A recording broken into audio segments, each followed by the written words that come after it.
Bonjour à tous et bienvenue sur votre chaîne Tuto Bridge. Ah, la magie du bridge.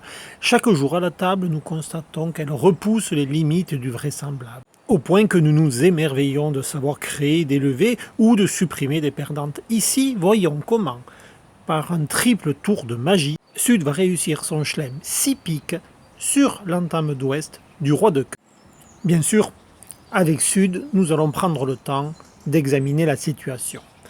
L'entame est donc du roi de cœur, et Sud joue 6 piques, il va compter ses perdantes. Premièrement, il constate à pique l'absence de l'as, sa perdante est irrémédiable, la baguette magique du déclarant ne suffira pas à l'effacer, il va falloir donc examiner les autres perdantes. À cœur, une perdante désormais immédiate, puisque sur le roi, Sud jouera l'as, et le 2 ne sera plus protégé, c'est une perdante immédiate, il faudra la sauver si l'on veut réussir le chelem. À carreau, pas de perdante. Le roi d'une part, le 9 couvert par l'as, et on remarque immédiatement une plus longue tenue à carreau dans la main du mort, et cette dame qui servira peut-être de défausse, c'est ce qu'on appelle une extra gagnante. Enfin, à trèfle, deux perdantes, le 4, mais également la dame, 2 plus 1 plus 1 perdante. L'opération est assez simple, il y a 4 perdantes, réussir un chelem, c'est n'en perdre au maximum qu'une, il faudra 3 coups de baguette magique pour effacer les 3 perdantes. Voyons comment Sud va s'y prendre et découvrons son plan de jeu. On l'a dit, il est obligé de prendre de l'as de cœur l'entame, sinon il aurait d'ores et déjà 2 perdantes avec en plus l'as de pique. La perdante du 2 de cœur est maintenant immédiate, il va falloir en faire une priorité. Si Sud jouait à tout, il perdrait évidemment la main et les adversaires tireraient leur cœur.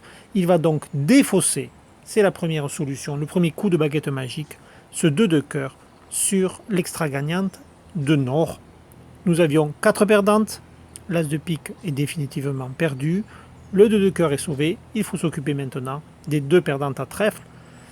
C'est le moment, puisqu'il n'y a pas de jeu de coupe à trèfle immédiat, de faire tomber les atouts. La baguette magique n'a pas sauvé, bien sûr, l'as de pique adverse, qui rejoue cœur.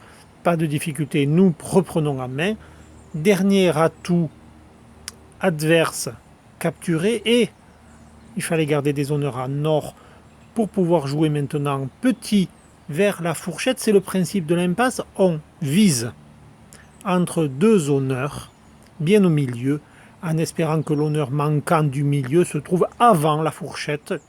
Suspense, est-ce le cas? On passe la dame en espérant que le roi était en S, et c'est le cas. La dame tient, l'impasse a fonctionné, le deuxième coup de baguette magique a fait son effet. Restera à sauver maintenant le petit trèfle par une troisième méthode. On avait utilisé la défausse, ensuite l'impasse, maintenant la coupe du côté court, le célèbre 3C. Il n'y a plus d'atout adverse, on le sait. Il reste suffisamment d'atouts dans la main courte à l'atout, c'est la main de Nord. On coupe le 4 de trèfle.